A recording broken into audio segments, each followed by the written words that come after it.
Hello, hi. My name is Eva Kary. I'm a fashion designer, a fashion content creator, fashion enthusiast, pretty much. And I've also done film production, broadcast journalism, among many others, including performing arts.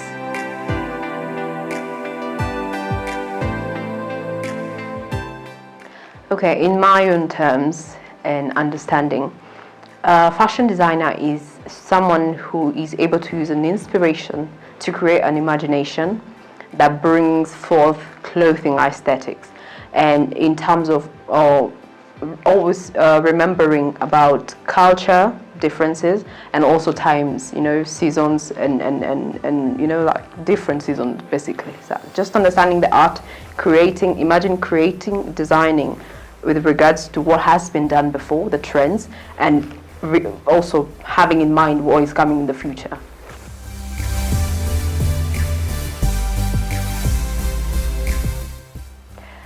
To get started, to be called a fashion designer, the first thing you need to go to school, and you need to also understand everything regarding design before you actually become a fashion designer, because fashion and design, it's, as the word says, fashion is fashion, but design you need to understand, create, imagine, know the process and all that. So you need to go to school and then look for the best schools that has your best interests at heart, because like for myself, I went to Mackinsall School of Fashion Design, and I can say that is pretty much the best thing that ever happened in my fashion career, because they have a different curriculum from the normal Kenyan curriculum, and you just get to be definitely hands-on with fashion design. You get to do things we call pattern drafting, we call clothing construction, we call pattern cutting. There's a lot you can do. So you just get a school that you think and know it can do you good. And there are several. We have Vera Beauty College, they do fashion design. There is a wide range of schools that you could choose from. And then from school, you understand everything, and then from the different sectors we have in fashion design, you can always choose what perhaps you want to venture into before going into the business aspect. And I think now when you get to the business aspect, you decide that you want to be employed or employ yourself or have things or specialize in, because you have companies looking for people who can tailor, people who can cut, people who can draw, design. There's a lot you can do, but just get started from school, then understand everything about design and take it from there.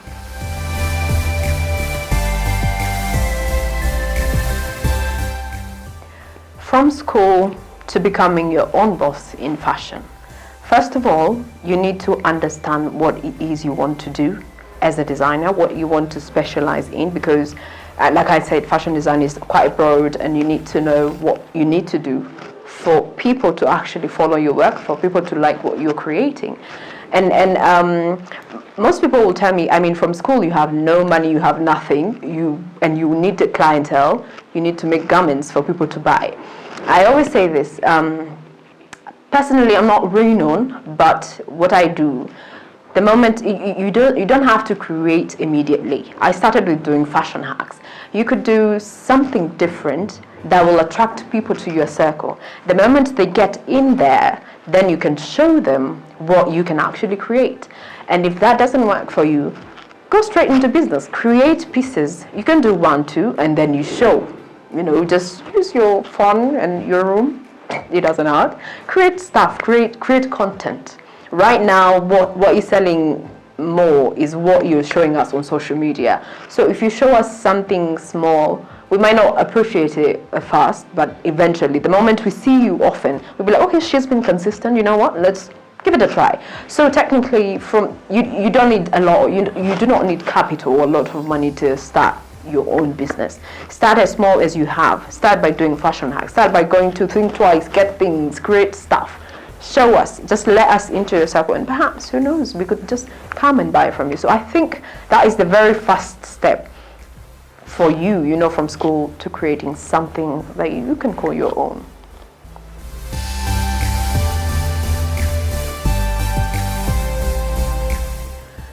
Some of the challenges designers might face, in my own shoes, first of all, deadlines. Well, this one mainly applies to custom creating, but is no less for ready-to-wear or any other kind of designing. So you have we say there's too much to do and limited time. So you just need to really organize. You have to be absolutely an organized person to actually become a designer, because you need time. Time management is everything. And even with ready-to-wear, you need to create so that the season doesn't come and you have not created something for your client, you know. Number two, another challenge we go through is, hold up. What else? Separating your personal interests from your client's interests. Again, for custom creating, because your client will come with this idea and then you look at their body shape and nothing is working in regards to that design. So you find some clients are very hard to actually explain to. This is not for you, we could try this other option. They could be understanding, but you also need to be the bigger person, you know, so just explain and tell them, because you are the professional there. Explain to them, this cannot work, we can only do this. Pretty much, there's quite a lot we go through. I really cannot put it into words, but yeah, there's several things you need to be for you to actually call yourself a fashion designer. Moving on, fashion pros. These ones are many, and I can remember like a lot of them.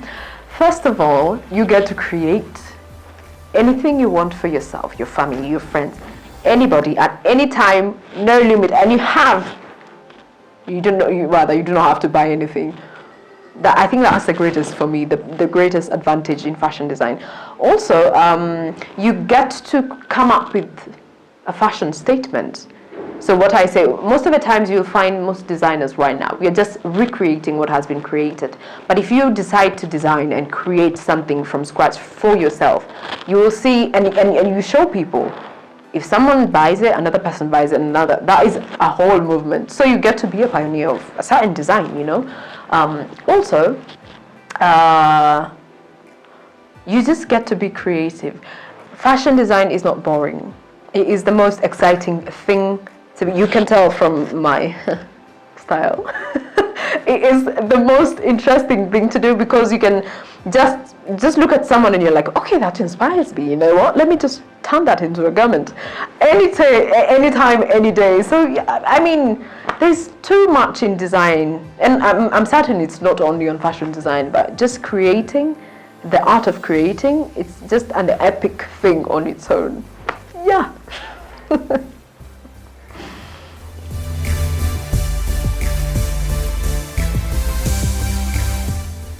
Okay, my favorite designers, global, I look up to Tamara Ralph, because she has a very detailed style of fashion.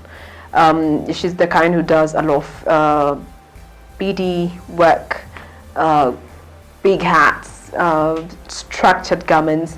I think that's the main reason why I really, and I think she's not in the industry at the moment. She halted for a while, but for the while, I especially when I was in school and you do a lot of research, she stood out for me, really.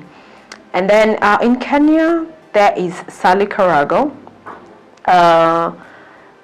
She does bohemian style, if I am not wrong. And reason being why I somewhat look up to her is because I've met her, I've seen her work and gotten to talk to her several times, and it just hits different when a Kenyan designer is really sticking to what they started with till today, and somewhat still have their clientele going on, you know, and their shops running. So I think for the business aspect of it, she really stands out for me. There is also Monica Canary. Well, she's more of a custom making designer. She's good at what she does, very hands-on, and also a very good mentor, I could say. So I got a moment to be around her and see her work, and I think most students or anybody who wants to become a fashion designer needs to perhaps meet them, or if not meet them, just somewhat look at what they do and see what they can get from it, or just inspire yourself from somebody else as well, because I think they're quite remarkable till today. So, yeah.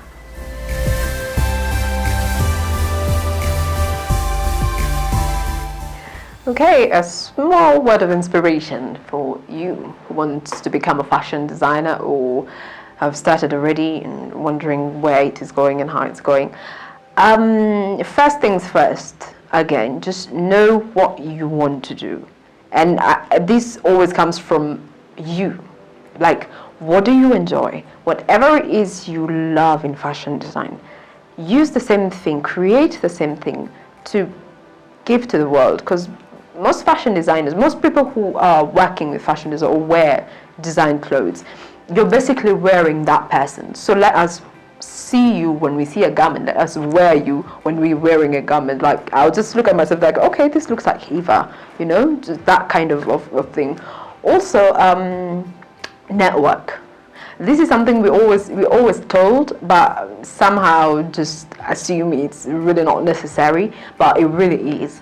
You need to network because you need a clientele. If you do not network, you'll just find yourself after school, you absolutely nowhere with absolute no one. So you just basically find a way to connect with people. However, I'm this kind of person, I can just meet you at an event or in a matatu and I like what you're wearing. I'm like, okay, so I love what you're wearing. You can have my number. I'm a designer. Be that person. Always do what you need to do, because you can always help yourself. No one else will help you. Also, just be happy with the progress and the process, because if you feel like you're not doing much, like most of the people your age are doing, you might end up hating the process simply because you are not patient enough. Just be patient and understand that our journeys are very different. We're not the same. Someone else's is rather fast, yours is quite slow. Just go with it. Take it bits by bits. Live life, just live life. Because I think fashion design is the most enjoyable thing, again, from my hair. It just makes me feel like myself.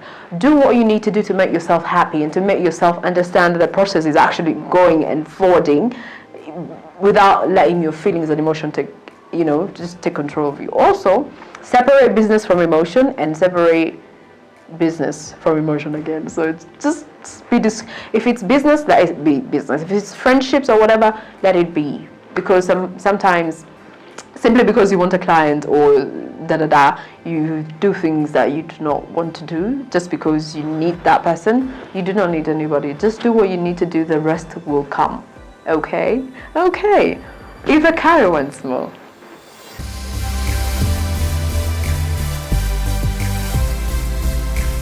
Alrighty, you can reach out to me on all my social platforms. Instagram, it's eva_.kary. That is my business page. Facebook, my personal page is Eva Kary, but business line is eva_.kary. Once they're pretty much linked, Instagram and Facebook. Also, we'll just have my contacts at the description box. But just make sure to subscribe, like, share, comment, and also ring the bell for more information and just a lot of insights from these guys.